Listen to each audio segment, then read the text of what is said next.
Charlotte, go ahead Welcome and to try it. Education Relations, the Indigenous Peoples Knowledge Community and the Asian Pacific Islanders Knowledge Community. Hope this presentation finds you, your family, your campus, and your community safe and in good health. From Standing Rock to Mauna Kea, forging relational and liberatory alliances in the profession was originally slated to appear in the 2020 NASPA Annual Conference Program as a featured educational session. This is historic in that never in NASPA's 101-year history has there been a featured educational session that has centered Indigenous perspectives.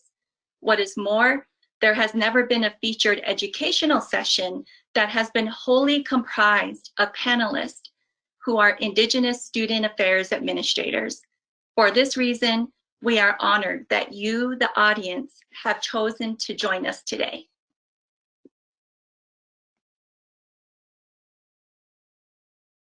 Mabuhay and good evening or afternoon to everyone, and thank you so much for joining us today. I hope that you and your loved ones are safe and healthy during this time. I'm Kristine Din, and I serve as one of the moderators of today's session. I am a second-generation Filipina American. I'm a mother, a researcher, a PhD student, and storyteller, and my pronouns are she, her, and hers. And I'm also one of the national co-chairs of the Asian Pacific Islanders Knowledge Community. You'll notice if you'd like to tweet throughout our session, please use the hashtag IndigenousSAPros in addition to hashtag NASPA 2020. Ya'at'e, my name is Charlotte Davidson. I am Diné and an enrolled citizen of the 3 affiliated tribes. I serve as the co-chair of the Indigenous Peoples KC along with my colleague, Tiffani Kelly.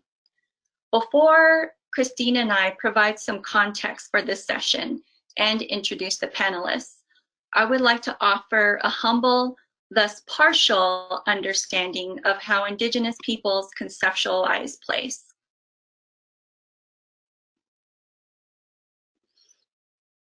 For Indigenous peoples like myself, our history of surviving is inextricably linked to place. And this connection, because it's living, is why we persist in mapping our ancestral territories. In today's context, recognitions of place are one way of attending to this task. In many respects, recognitions of place reinforce intellectual honesty through a process of critical questioning. For example, the social inquiries, do you know where you are? And do you know who you are in relation to where you are? Complicate hegemonic definitions of community and belonging. Said another way, being from a place and being of a place represent 2 very different experiential links to geographies of today. As moderators and panelists, we illustrate a part of this understanding by acknowledging the peoples indigenous to the locations where we live and work.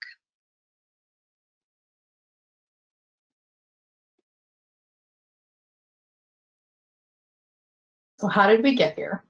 So when Dr. Juliana Yee and I entered this co-chair role just last year, and even prior to, we wanted to be thoughtful and intentional and re-envision the ways we could connect with fellow KCs, in particular with the Indigenous Peoples KC.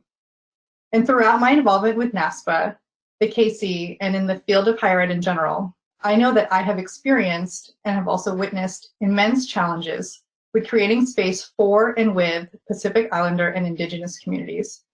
I point to white supremacy and its far-reaching grip, for it creates and perpetuates the false narratives of assumed homogeneity of the Asian Pacific Islanders, diaspora. It feeds and rationalizes colonization and furthers the erasure of Indigenous ways of living and learning. So today, and every day, we wanted to lift and honor the stories, struggles, and joys of Pacific Islander and Indigenous communities. And today is hopefully the first of many co-created spaces that center their voices. While many factors contributed to the forging of a relational alliance between the API KC and the Indigenous Peoples KC, I'll focus on how relationality and reciprocity further seeded the relationship between our special interest groups. Relationality and reciprocity are deeply complex concepts. Put simply, they are not rootless gestures. From an Indigenous standpoint, relationality and reciprocity can become apolitical and uncritical practices if they are not thoughtfully connected to a critical process and liberatory outcomes. For our knowledge communities, these concepts drove the epistemological direction of this session in that social movements represent a terrain of struggle over the control and definition of knowledge and material resources, a struggle that is always at work within institutions of higher education. And so this relational alliance is an intellectual alliance in that this session emerged from the cultural understanding that Indigenous peoples carry messages from the places where their umbilical cords are buried. A message that is epistemologically and politically necessary to the work of the student affairs professionals that you will hear from today.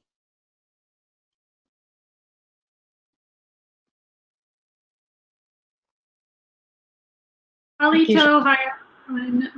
My name is Tiffani Kelly. My pronouns are she, her, and hers, and I'm an enrolled citizen of the Choctaw Nation of Oklahoma. Like Charlotte said, I also serve as one of the IPKC co-chairs. I work at Colorado State University in the Native American Cultural Center.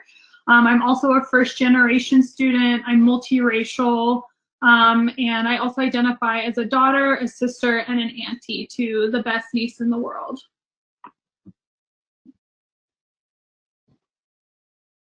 On Petuwashte, my name is Shana Harming, and I'm the Wokini and Tribal Relations Director at South Dakota State University. I'm a citizen of the Kuwachasha Oyate, or the Lobral Sioux tribe. I am also a first-generation multicultural professional. I am a wife of 25 years, a mother of 4. And my pronouns are she, her, and hers. Aloha, my name is Jennifer Mahalani Asing Quirk. My pronouns are she, her, and hers. I am a Kanaka Oiri, Native Hawaiian, Chinese, Japanese, and mixed Caucasian. I'm born and raised on the island of Oahu, where I still reside. I'm the mother of 2 little girls, Ryan, who's 6, and Kaipole Manu, who's 4. My husband is a first responder. He's a Honolulu firefighter. I serve as the new director of the Graduate Professional Access Program Director within the Office of Student Equity, Excellence, and Diversity, also known as SEED, at the University of Hawaii at Manoa. Before my transition, I was a faculty and staff at Native Hawaiian Student Services within inui'kea, the School of Hawaiian Knowledge. And I'm also a PhD student in our institution's Education Administration program.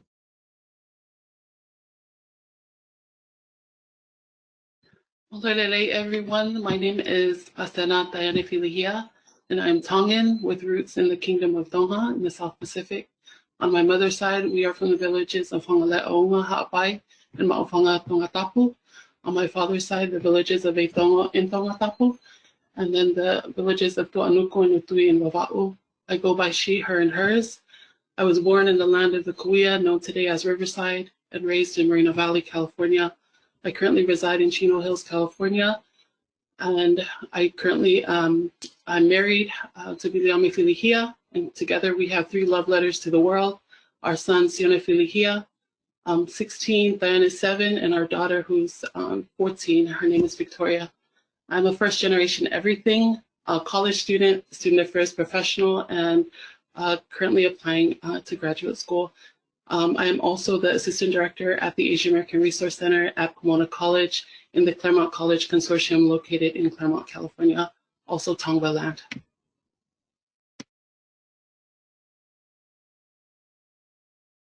Thank you so much to our panelists for introducing yourselves, and thank you again, for being here to share your wisdom and your stories with us.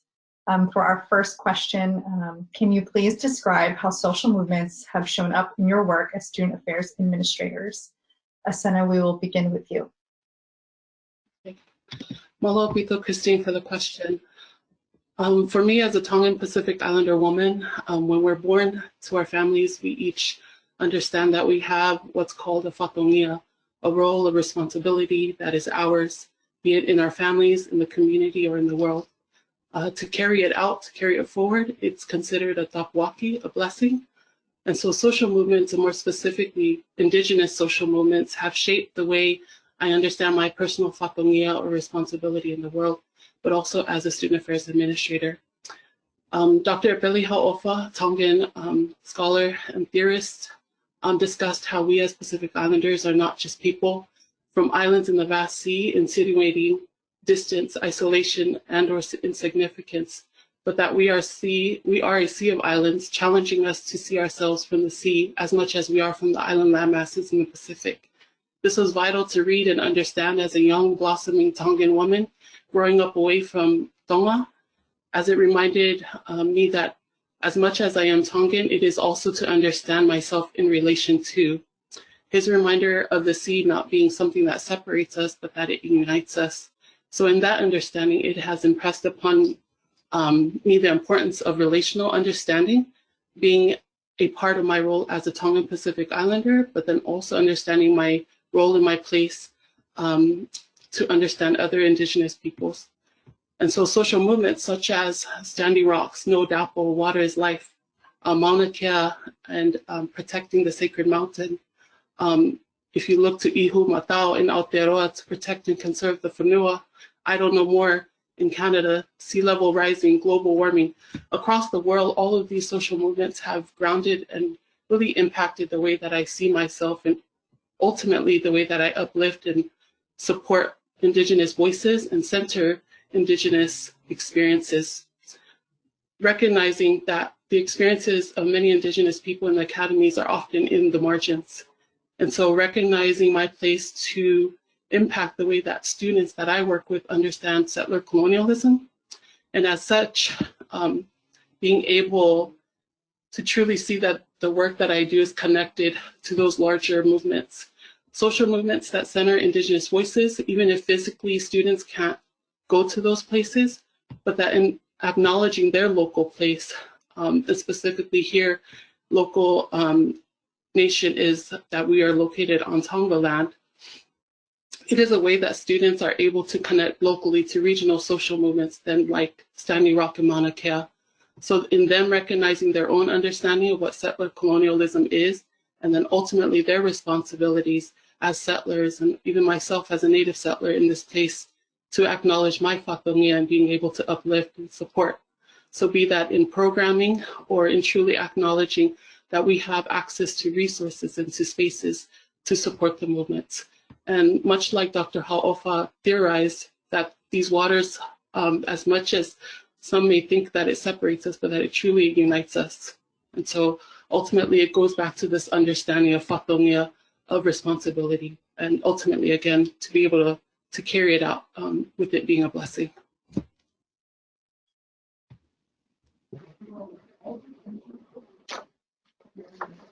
I'm going to echo some of the same sentiments, but being an Indigenous leader in student affairs at a large university, there's a lot of responsibility there to not only educate our staff and faculty and campus regarding these social movements, but also helping the students get involved.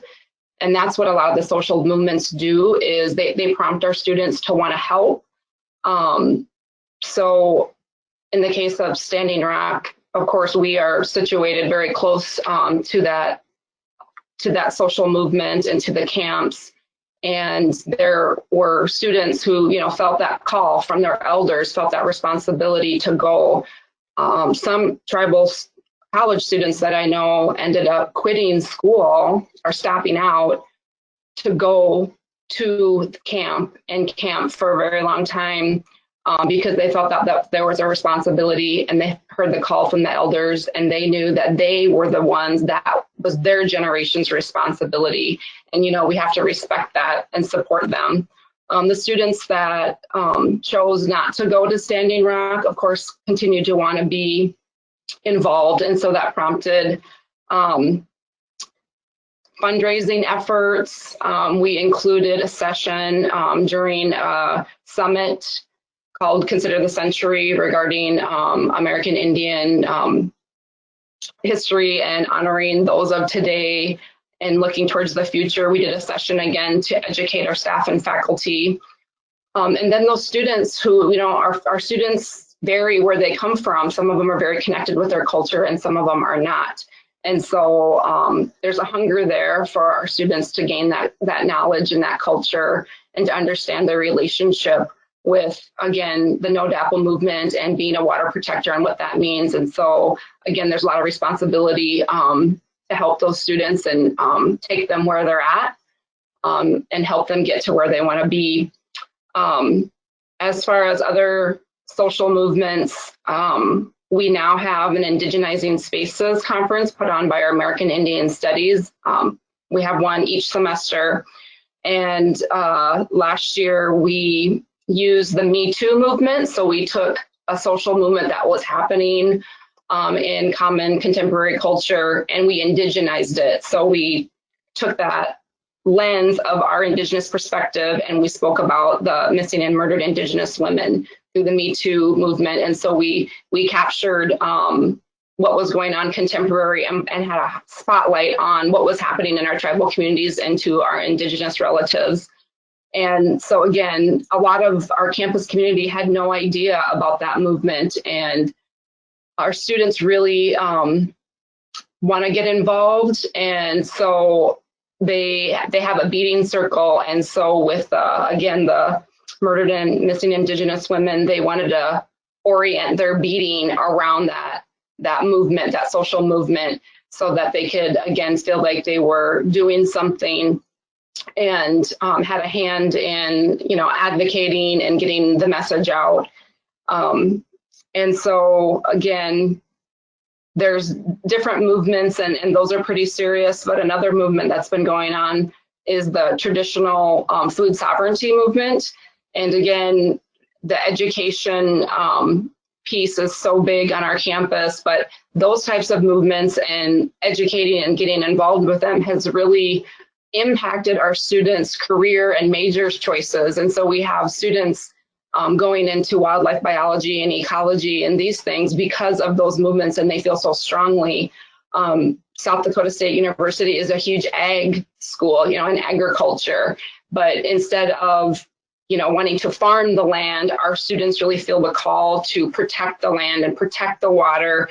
And so again, that's how our social movements really show up across campus at SDSU.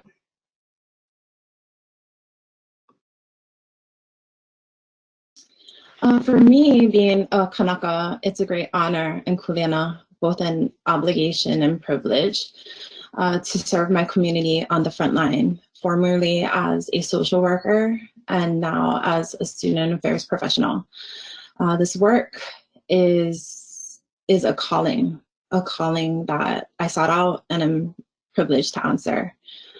Our collective history as Hawaiians is different and unique from other Native communities, as it stems from the remnants of historical trauma our people have endured since the illegal overthrow of our queen, inui'kea, in 1893, the stripping of our language and culture, and the dispossession from our lands.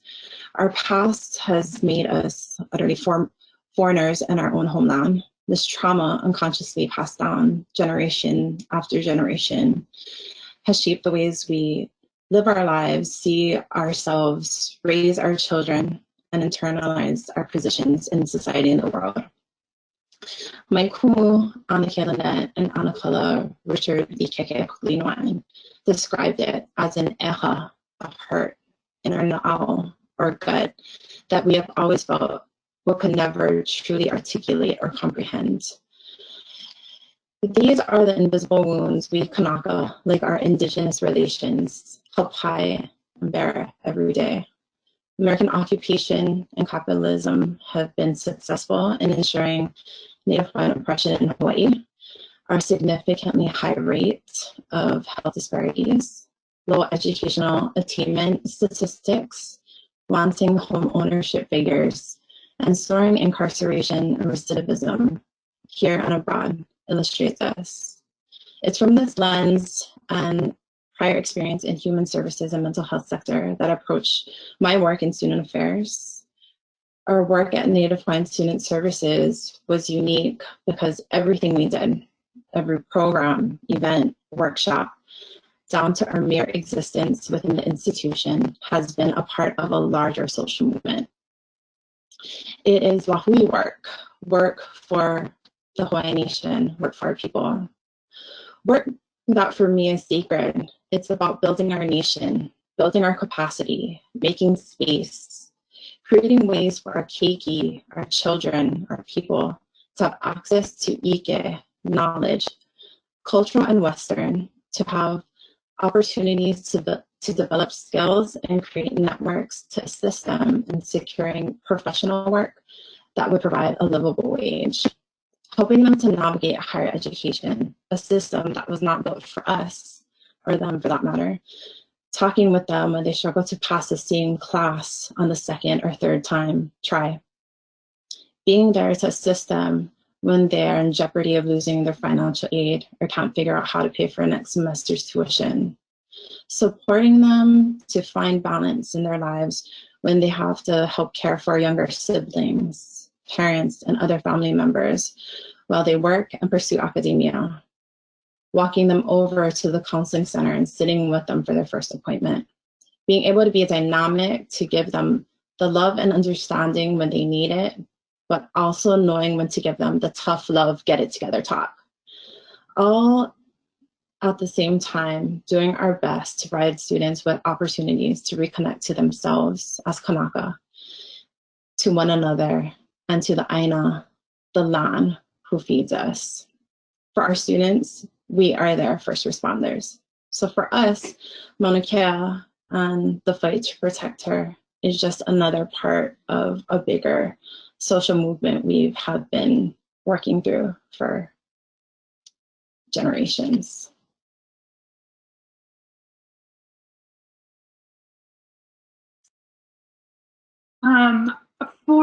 For me, echoing a lot of similar sentiments that have been mentioned, this work that I do is what I see that we're doing in and of itself is a social movement. So working in an identity-based office, you know, a cultural center, we're on the ground with Native students and other students from underrepresented populations doing this work every day, you know, Native students, other students of color, LGBT and Two-Spirit students, students with disabilities. We're hearing the conversations that they're having and what they're saying is happening in the classroom. And so I think my experience with witnessing social movements as a student affairs professional has been pretty organic in terms of what activism has looked like for students who are really just fighting for their right to exist on a college campus and in an institution that was not created for them and still continually perpetuates violence against them in a lot of different ways. And so, you know, I think for our students, and we hear them talk about, they don't get to just be students. They don't get to just be in the classroom learning, even though that's what they're paying for. You know, they're having to justify their existence and their being. They're fighting to just be seen and heard. And so social movements from that perspective, I think almost, you know, they seem to be constantly evolving and moving, and we're witnessing that as Native student affairs professionals, but student affairs professionals in general.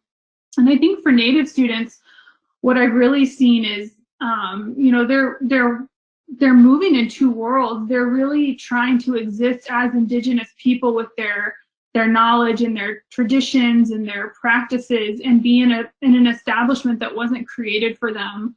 And again, I would argue still actively works to disenfranchise them. You know, I said a little bit earlier, but just being in the classroom, experiencing constant microaggressions, you know, having to speak on behalf of all Native Indigenous people, at CSU in particular, we're not really near any tribal nations or reservations, and I think that creates a very different experience for Native students and how they create community and work together. So when I think about what Standing Rock did and how it allowed for our Native and Indigenous students to really come together in a community, we were close enough, being a couple of hours away, that we had quite a few students leave campus and go up to Standing Rock to be at camp for reasons that, you know, Shana mentioned too, is that call from the elders in their community to be there. But I also think it created a place on campus for students to fight for their sovereign rights in different ways and really allow for them to come together and discuss, you know, the things that were happening, the violence that was happening to our relatives at Standing Rock, and rally in ways that I hadn't necessarily seen before as a student affairs practitioner. And I really think it pushed us to think about how we create spaces in solidarity for our Native and Indigenous students to do that work, and then to be in spaces where they can just be together and heal.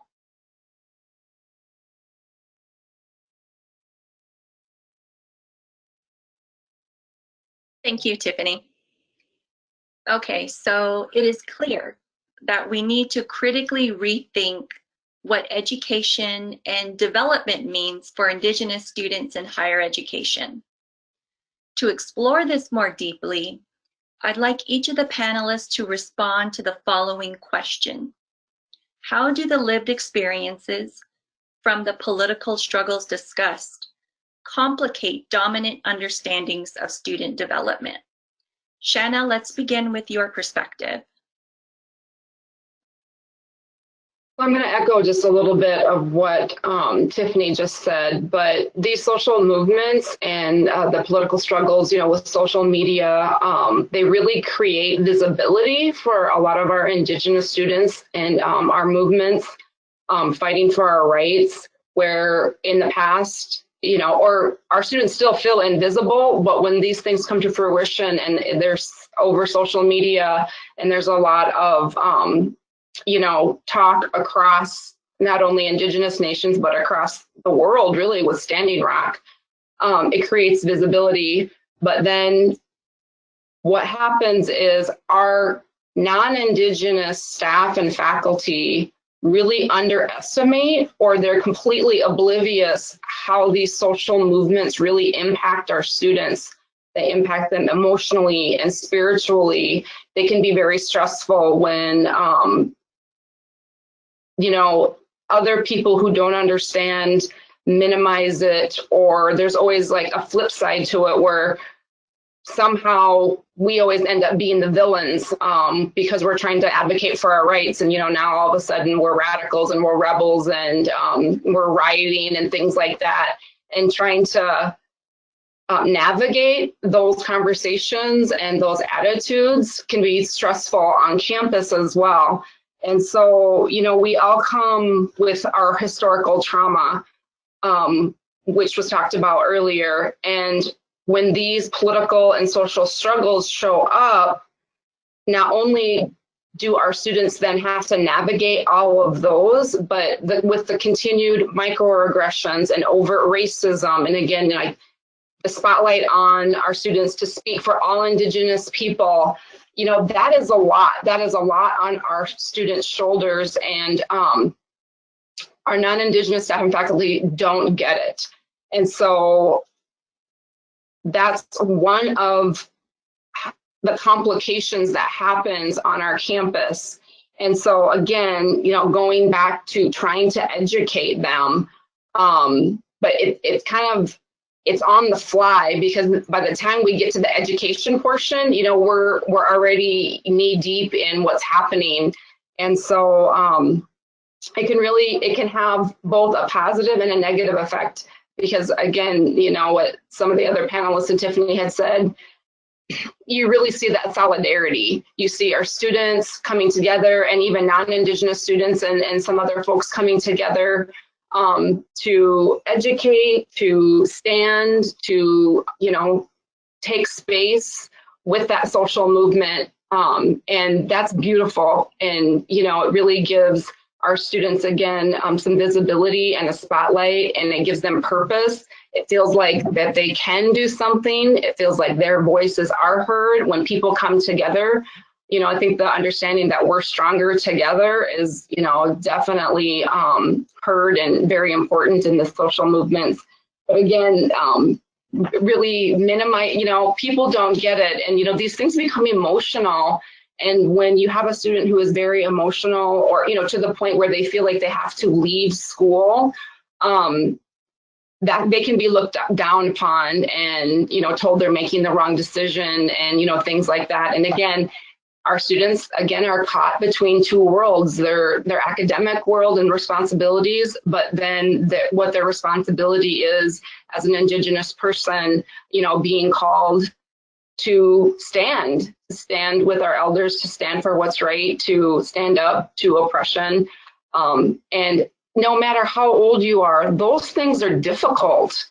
But for a young person in college, it can be tremendously difficult with all the other things they're balancing. And so, you know, those are some of the thoughts that really complicate things. And again, we do our best to educate, but I'm sure, like the rest of my panelists, when there's one or two people on campus trying to educate everybody, that's also a very big task and gets to be very difficult. But, you know, we do our best. You know, I try to have patience. I try to always see an opportunity to educate.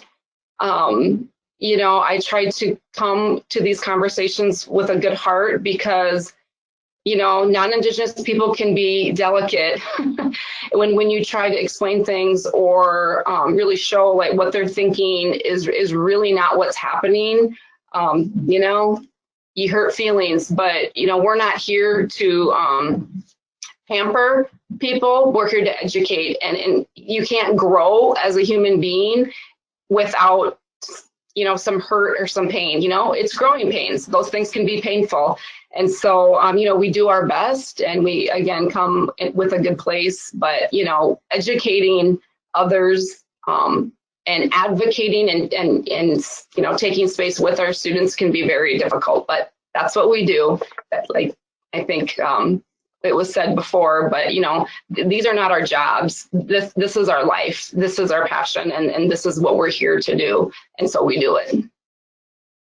Thank you, Shana. Now let's hear from Mehalani. Mehalani. Thank you. Thanks, Shana, for touching upon that. I think for us, in our fight to really protect Mauna Kea,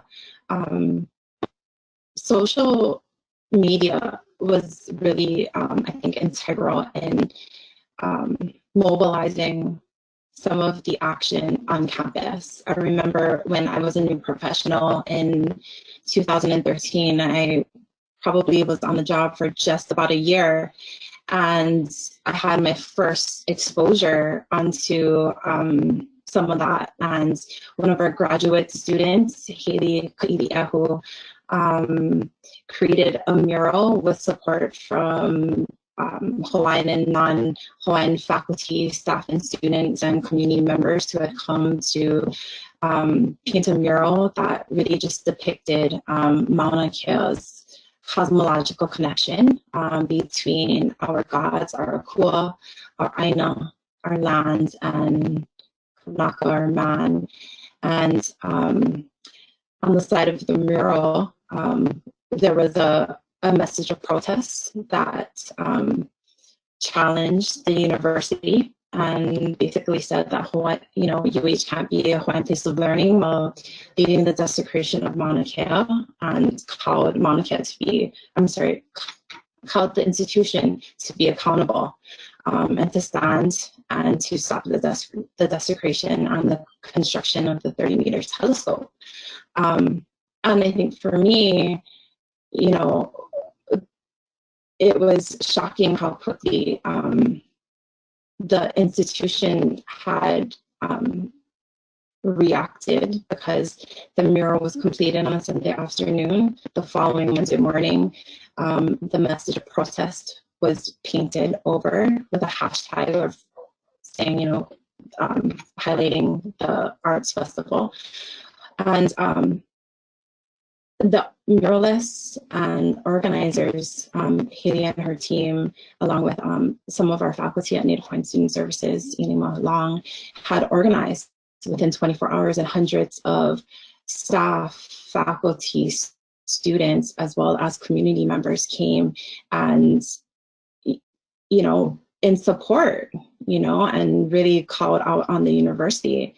And I think for us, you know, and in that social media, and really just having the opportunity to just push the action, push what was happening out in real time. And I think a lot of the movements with Hulu Hulu, Standing Rock, all of these things, you know, social media has really acted to help organize and really to educate. And I think it's been really helpful. And, you know, as a new student affairs, practitioner at that time, but also new to the movement, it provided, you know, a safe and a very supportive arena for me to learn myself, you know, how to be a supporter and how to be, how to support the movement, especially being new. And I think that in itself was really helpful for me, and for me to understand how to support our students who were both, you know, we had some that were for TMT, but also many that were not.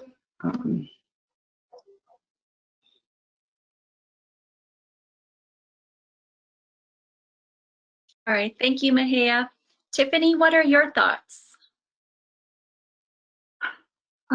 For me, I think when I was thinking about this question, what I kept coming back to was conversations around land grant institutions. And so I work at Colorado's land grant institution.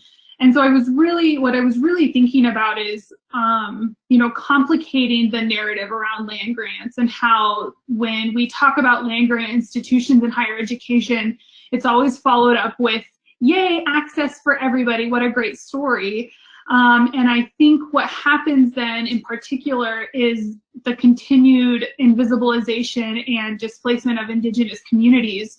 And so I was thinking about, you know, for our Native and Indigenous students, how is that then implemented by student affairs practitioners, faculty, staff, administrators, everybody in the things that we're planning. I think we're doing a great disservice to our Indigenous students when we only think about land grants and even non-land grant institutions, right? I mean, every institution that we work at is occupying Indigenous land. And so I think it's really critical that we address that violence and the forced relocation that happened, because if we don't, then I think we see what's happening today with things like Standing Rock and Mauna Kea, and how students then felt like right, the responsibility and the burden is then put on, I think, students to do some of that work, or even us as practitioners. But I was thinking a lot about what work is being done on our institutions to complicate that narrative, right? That dominant understanding of access and inclusion, in particular, when Indigenous communities are often left out of that conversation, even when we're talking about diversity and inclusion, because often Native population and Indigenous students numbers are seen as quote unquote statistically insignificant, and then how they are left out of the conversation completely, which then is ironic because, you know, we're again occupying Indigenous land in order to be in these places of higher education. So I was thinking about,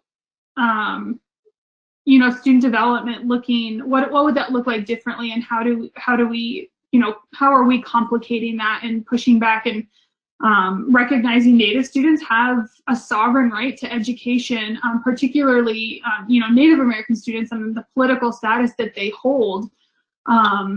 It complicates the conversation around race and ethnicity and equity work, which I think is really important as student affairs practitioners to think about and understand, and then look at then again, look at Standing Rock and Mauna Kea and how it's impacting our Indigenous students and what are they experiencing on campus and at home and in their communities. And I think that, the pervasiveness of settler colonialism, is operating as a dominant narrative in our institutions, and we have to, that's it's come up a lot, but we have to address that, and recognize at the end of the day, our existence as Indigenous people is counterproductive to the mission of settler colonialism and essentially the mission of what higher institutions were created to do. So I was thinking that's kind of what I was thinking about in terms of our lived experience and how that's really complicated in this dominant understanding of higher ed. All right, thank you, Tiffani. And last but not least, Asena. Yeah, thank you for that. So I absolutely echo what everyone has shared, in that really thinking about student development, very limited in being able to talk about a student's development if we're not acknowledging where we are, and very much echoing what we talked about with relation to place, and that these social movements, they amplify what we already know that is happening for our students. They are at the same time functioning from a place of perhaps kuleana or fatongia, or what their roles and responsibilities as an Indigenous person, but at the same time having to take the time to also educate those around them. It's a lot. It's a lot of work, and that's not fair to consider that that work is falling on our students to do for the university, considering that we are at a place that is about enlightenment, about truth. And so in being able to push back on this notion that it is part of their development, but as much as it is a part of us being able to develop our own places, our own universities, and being able to get beyond things like the land acknowledgements, which are important, but also being able to take that to other places, be it having majors that are actually majors that they don't have to create themselves, but that they are able to come into the institution, actually have these majors for them if they're looking to major in Native studies or things of that sort. So I do think that there is a perspective that needs, or maybe there's new language that needs to be developed in being able to talk about how Native and Indigenous students are both looking and needing, but then at the same time having to educate at the same time. For example, with Mauna Kea, our students got together, decided that they were going to sing songs and fundraise to send money back to support Mauna Kea because they're physically not there. That was the way that they took it upon themselves to create a space for it, because they feel responsible to do that work. But also, I guess my contribution to this conversation is how are we thinking about student development, and whether it's theory, and being able to acknowledge that they're doing so much more work than other students, having to share that understanding of themselves, but then also recognizing that they have other responsibilities elsewhere. And so they're constantly having to educate. So I can understand how that's both frustrating, and we're not even talking about academics at that point. So yes, there needs to be more framework to consider what it is that they're experiencing, and then ultimately also how we as practitioners are kind of buffering between the two, because I can share that, like, my personal experiences is always having to navigate between what I know might be an important conversation, but the timing is just wrong, right? Because our students are dealing with a lot, because social movements are touching them. They're on social media, they recognize it, they see it. And so being able to navigate and also care for ourselves.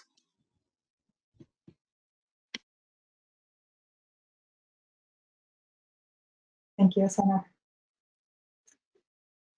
So one tenet of Tribal Crit by Brave Boy states that U.S. policies toward Indigenous peoples are rooted in imperialism, white supremacy, and the desire for material gain. Another states that the concepts of culture, knowledge, and power all take on a new meaning when examined through an Indigenous lens. What Indigenous frameworks and practices have you developed and have implemented to reimagine student affairs and higher education? Shana will be sharing first, followed by Asena.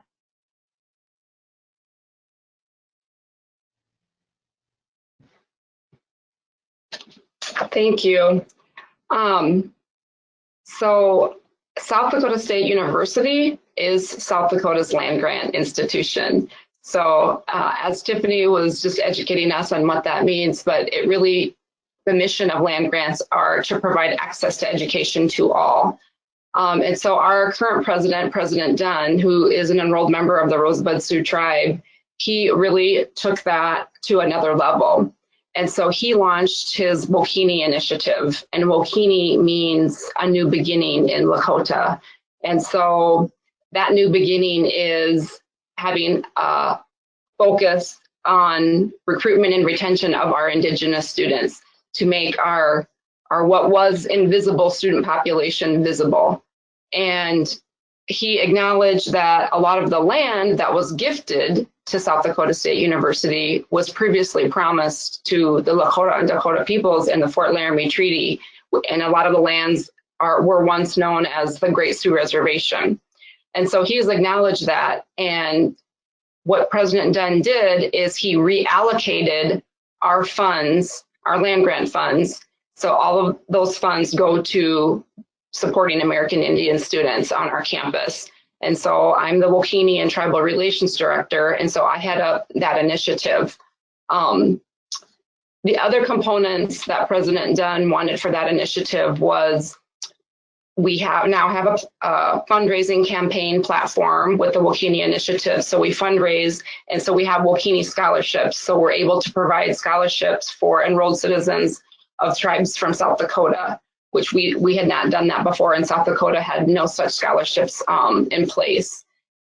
We also, because of the Wokini initiative, was able to get an anonymous donor to donate. So now we're building a new standalone American Indian Student Center in the heart of campus. Previously, we had no center, and then we had a center that was a temporary location on the very outskirts, the farthest away from campus as you could be. And then that building got torn down. And then we had to relocate again to a basement facility. So we had no roots. So with the Wokini initiative, we now have our own space, again, close to the residential halls, close to student support programs, a place to call our own, a place to have roots. But I needed to develop the framework for the Wokini initiative. And so what I did was contemplating and praying, but, you know, our American Indian Student Center is frequently called a home away from home. And so I used the construction and structure of a teepee to develop the framework for the Wokini initiative. And so, you know, the teepee, it represents more than a home. It's protection from the outside elements. It's a place for family, community to gather. It's a place for prayer, storytelling, sharing a meal. It's really an extension of our physical and spiritual life. And so, yes, it's a home, but it is so much more than that. The construction of a teepee begins with 3 anchor poles. And those 3 anchor poles, traditionally, they represent the past, present, and the future. And those 3 poles have to be strong, and they are bound together at the top because the rest of the structure leans on and is strengthened by those 3 poles. And so in the Wokini framework, the first 3 poles are our American Indian Studies program, which represents our past. It was started in 1978, our first minor in American Indian Studies. Our American Indian Student Center, which represents our future, which represents our present, and then the Wokini initiative represents our future.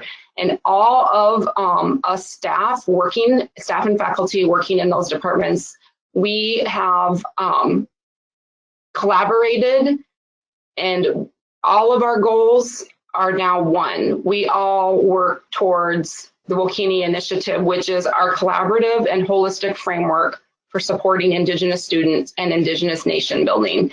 And it's all of our responsibilities. And so those are our 3 anchor poles. And then the rest of the 7 poles are laid up against and rest upon the 3 anchor poles. And so again, when you're developing a framework, it has to be collaborative and holistic. It can't just be one center in isolation on a campus with 2 staff. And so the Wokini initiative, it is a campus-wide initiative, and it comes from the top. It comes from our president, and it's an umbrella that is now over all of our campus. And so again, putting a spotlight on our Indigenous students, bringing visibility. But the next step in the construction of the teepee is, again, those 7 additional poles. And for Wokini, it really has to come down to all of campus. So not only is it our American Indian Student Center, American Indian Studies, and the Wokini initiative, but it's our American Indian students creating a safe and welcoming environment across campus, not just at our center, but in the residential, in their dorms, in their classrooms, in the library, walking across campus, everywhere. It's our academic affairs, it's our instructors, it's indigenizing curriculum so our students can see themselves represented in the classes that they're taking. It's in student affairs, it's our admissions, our financial aid, our researchers. They need to be educated on our Indigenous history and culture of our students. Again, we need to fundraise for our student scholarships. That's going to be a continuing effort that never goes away. The research and scholarship, it needs to be culturally respectful. Our research partnerships need to be equal partnerships. And so again, I work a lot with our researchers on how to truly build positive, culturally appropriate relationships with our tribal communities in the area of research. We have to, again, partner with our tribes, go out to all our tribes and listen to our tribes and see what their needs are. We don't get to tell them what their needs are. They are the experts and they tell us. And so whether it be research, what their research priorities are, or how they want to partner with us, what can we do for them? And that needs to be an ongoing conversation. And that's part of what I do.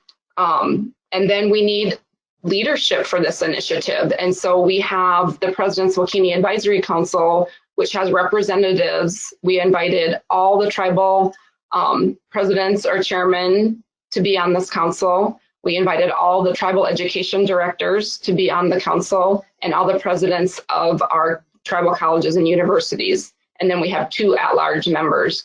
And so again, we need to bring those voices into our campus. We need to bring what they see as what our students' needs are, because they're the experts on the students. That is where those students are coming from those tribal communities. Those are their relatives, and they're going to be able to advise us. And so we have created that. And then we have an internal Wokini Leadership Council made up of leaders across departments and across colleges that, again, work to move the Wokini initiative forward. And so we have all representation from research and faculty. We have a student representative on there. And so again, that's the framework. Those are the 3 anchor poles and then the 7 supporting poles. And that creates our Wokini initiative. And that's the framework I created because it has to take a collaborative effort. It's not just something that happens in isolation. And so again, a big portion of what I do is I educate our staff and faculty. And so we're working to get that institutionalized so that it's going to be mandatory that all of our staff and faculty take and get educated through online modules and trainings on our campus regarding the Oshachi Shakowin history, culture, contemporary issues, and then also busting down those myths that continue to perpetuate so that our campus will be more knowledgeable, because you can't expect our staff and faculty to, you know, indigenize their curriculum or create a welcoming environment when they know absolutely nothing about our students or where they come from, or the only thing that they do know isn't true. And that's a scary fact that actually happens. And so that's the framework that we built, and that, you know, the Wokini initiative is still very new. I've only been in this position for 2 years. And so that continues to grow, and we're very flexible because we know that all of our needs in the tribal communities or students, they change again with our changing time. I think this what's happening right now is a good example of that. And so, you know, we're just going to continue to move forward with all of those components. And it takes a village, Artioshpe, Ariate, it's all of us. It's the whole entire campus. So that's the framework that we've created at South Dakota State University.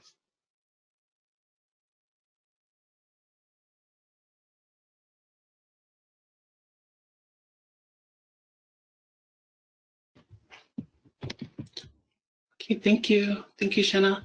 I am going to echo that it's so important for our institutions to have different frameworks to draw upon. Shana, you have an amazing framework that you shared. I'm going to share a little bit about the work that we've done on the West Coast, but specifically to two areas. I'll talk about one that reaches outreach, and then the other one more the retention side.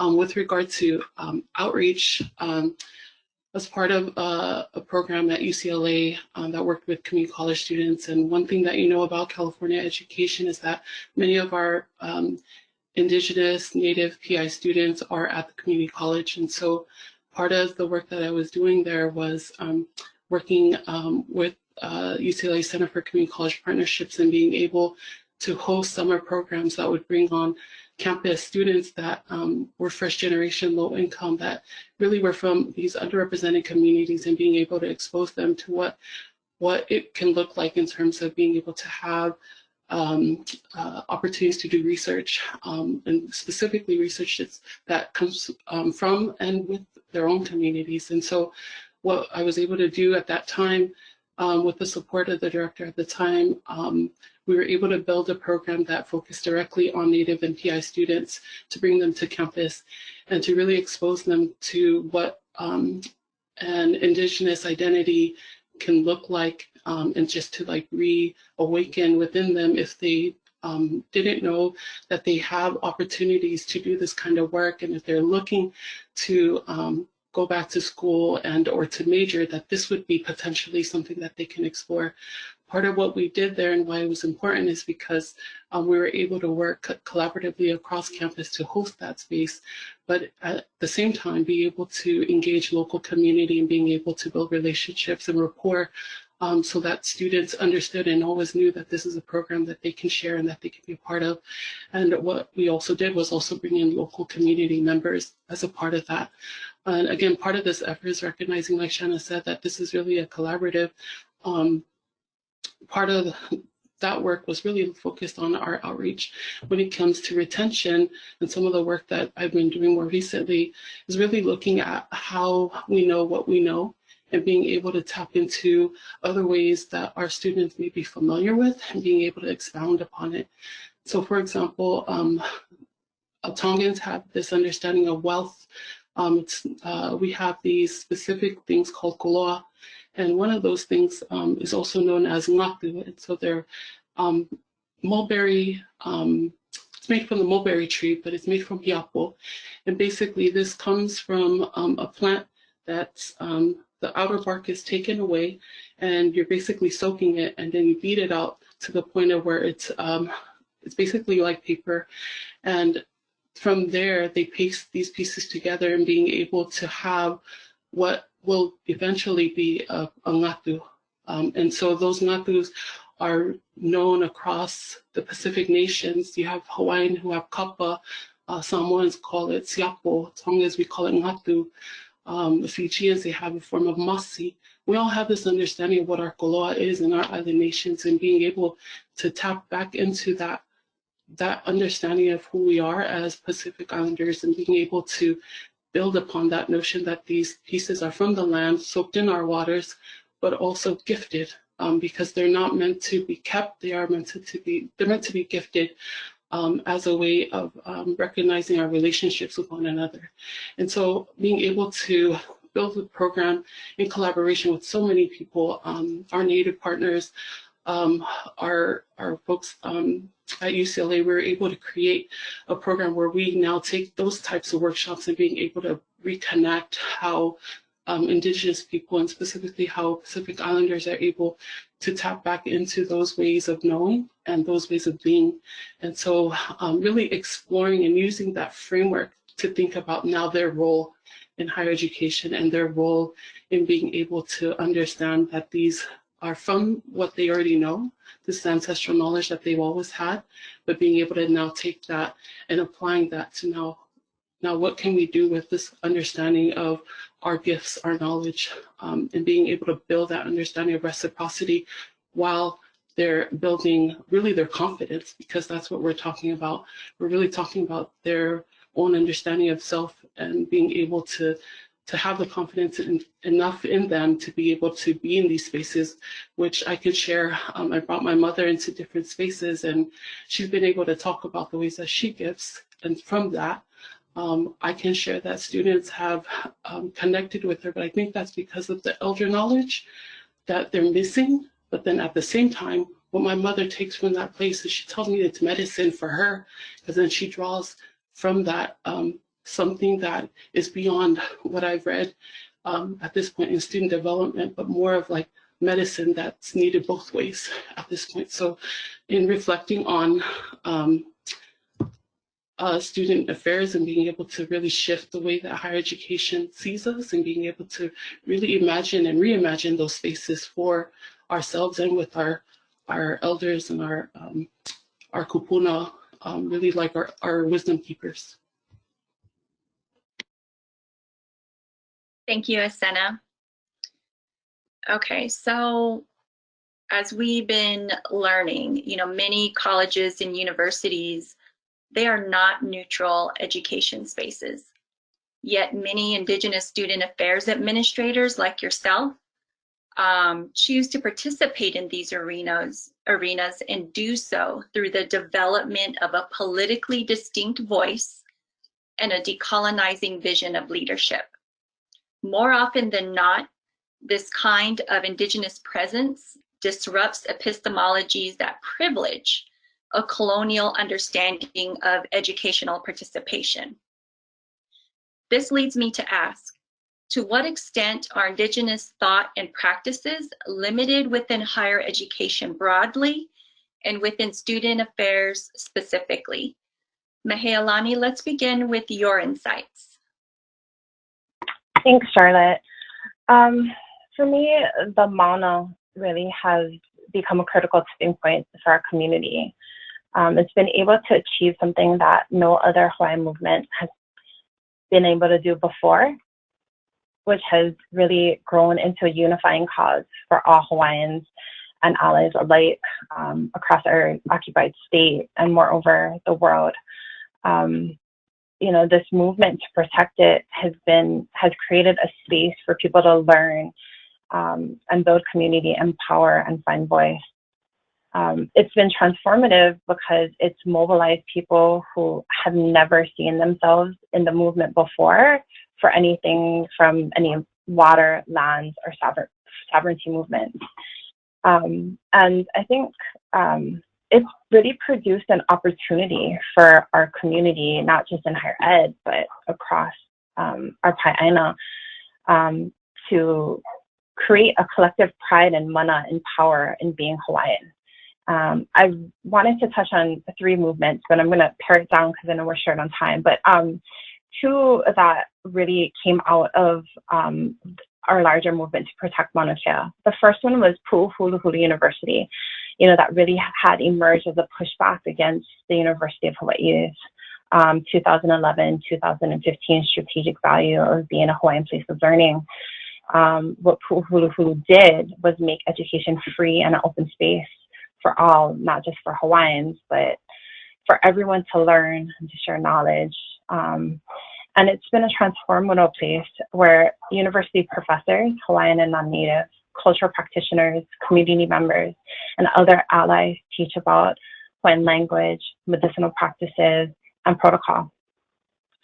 In addition, daily protocol at AHA was also being offered that really provided a space for people to learn mele, oli, and hula that was previously, held and perpetuated primarily by cultural practitioners, and thus wasn't open or accessible to the public, which was a huge, I thought,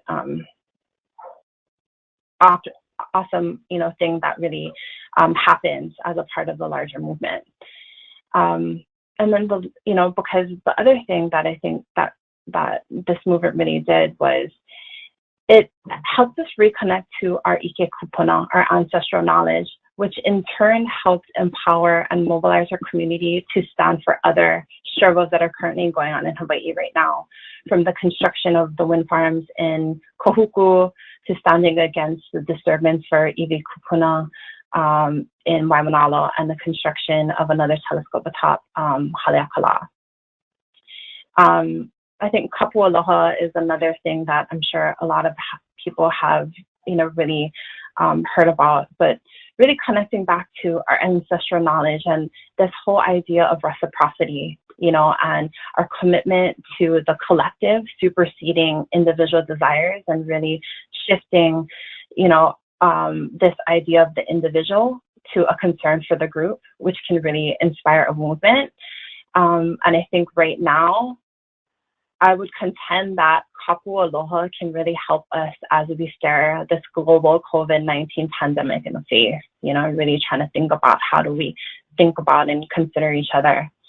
And I mean, just to close, I share these stories, these mo'olelo, because I think for me as a student affairs practitioner and as administrator, our institution can learn so much from these inclusive, culturally grounded, place-based, grassroots movements, to grow and share and perpetuate this knowledge, but also moreover empower and unify, Kanaka and allies to stand and resist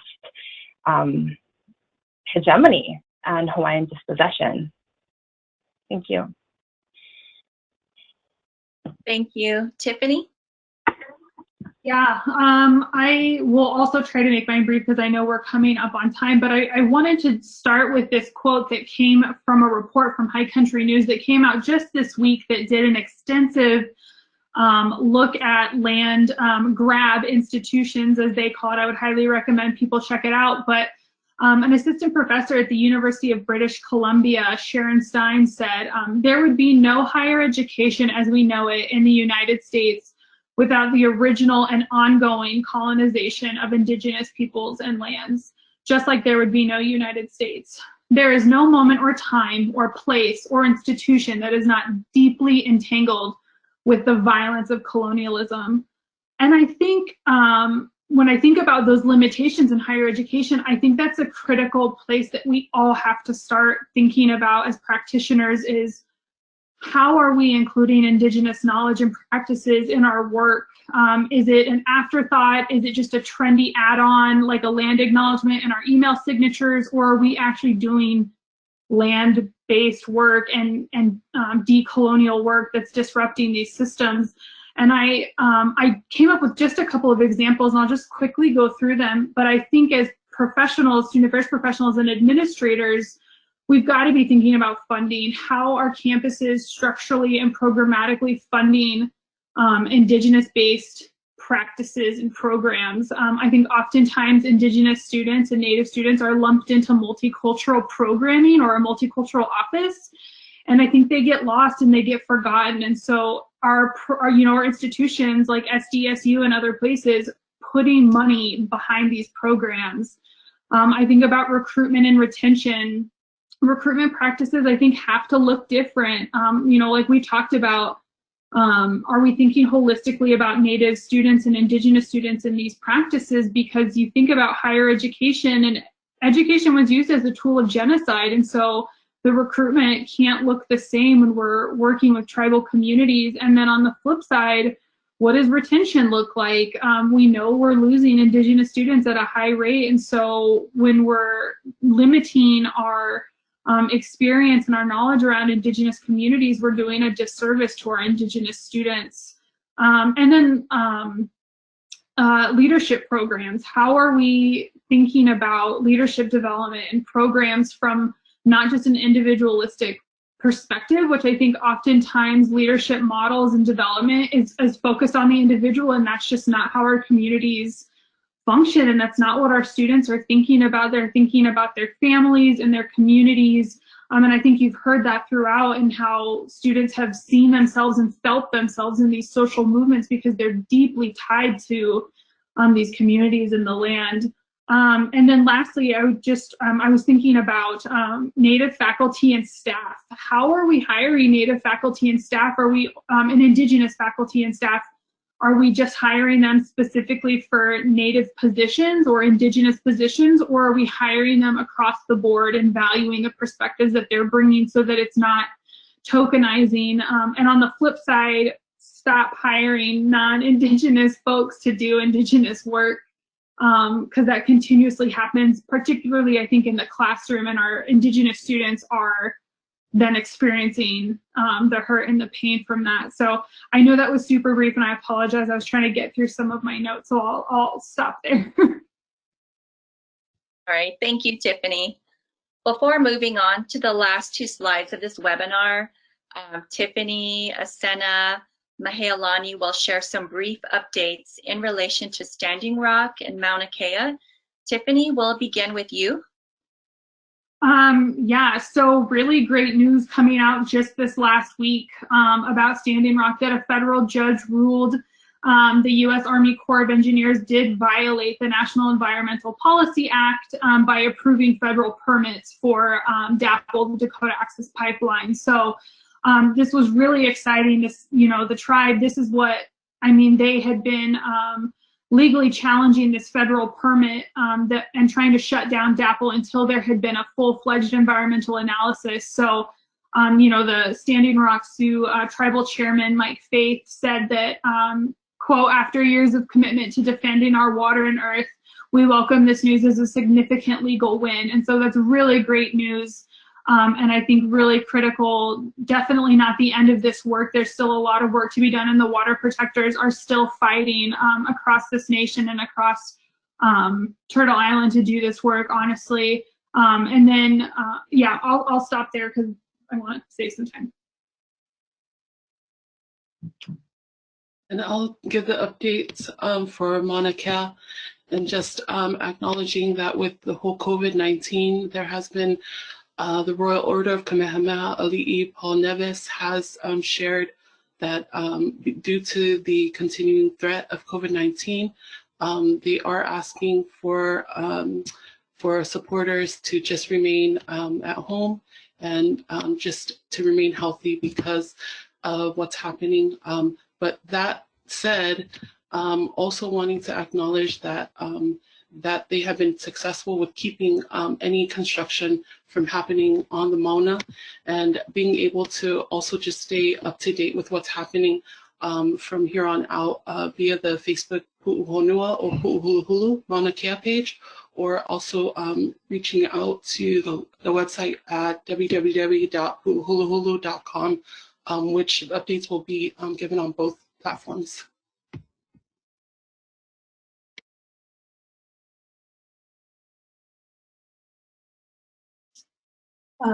Thank you so much to our panelists for sharing so much. I'm so deeply grateful for your perspectives. I want to thank all the attendees for hanging on just a few more minutes. We'll most likely wrap around 7:30, so thank you so much, even though we're running over time. And Charlotte and I, in closing, just wanted to offer just a few epistemological considerations. The first one being Indigenous affairs are student affairs.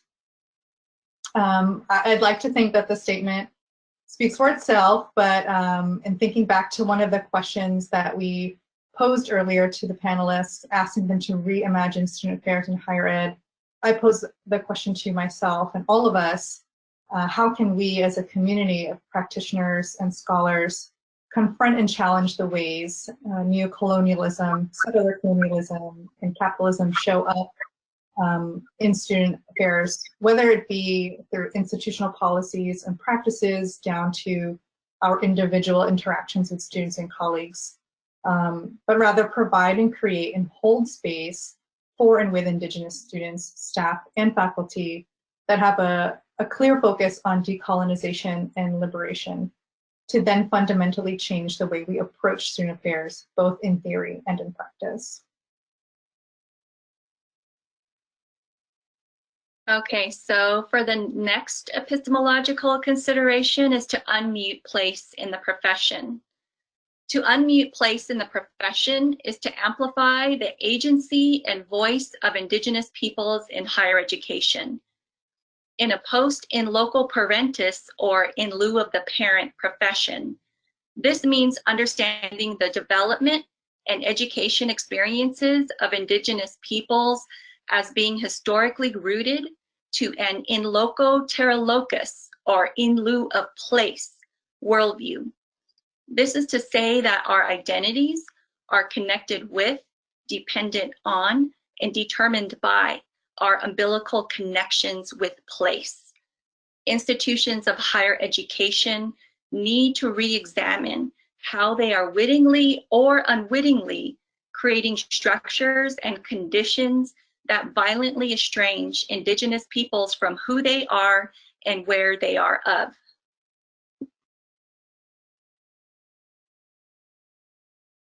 Thank you.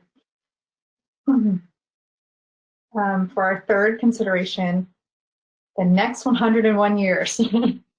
So what will the next 101 years bring? And as someone whose identity occupies a complicated and liminal space that is also tied to a history of colonialism, I can continue to be reflective, hopeful, yet cautious and critical that indigeneity and decolonization will be centered in our field spaces in our classrooms. And so I call to you and to those of us who may not identify as Indigenous and/or Pacific Islander to think deeply and critically around what our roles can and should be in supporting our colleagues and our students. I call to you to share in the struggle and the labor that continues to challenge Indigenous peoples everywhere. And in the spirit of Kapwa and Loob, two Filipinx Indigenous values of shared inner self in relation to others, we can create change, but it requires all of us. Within the next 101 years, it is our hope that Indigenous peoples become full and equal participants within NASPA and the student affairs profession. Genuine integration of our insights and participation have been a historical struggle within these arenas, as Indigenous frameworks and practices are often viewed as alternative conceptions of education and development, when in fact, they have served as the foundation of our education and development from time immemorial.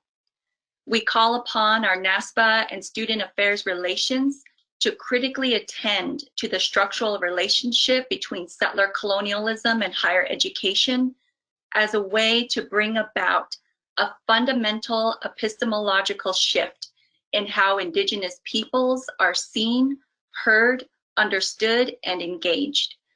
Towards such a decolonizing end, we hope we don't have to wait another 101 years to be invited back to help broaden the worldview of student affairs professionals.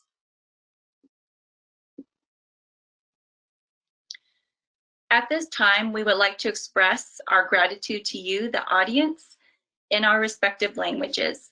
After we do so, please remain on the webinar as the NASPA administrator will share how to access this presentation in the future. Again, thank you, or as my Dene relations would say, ahiehe.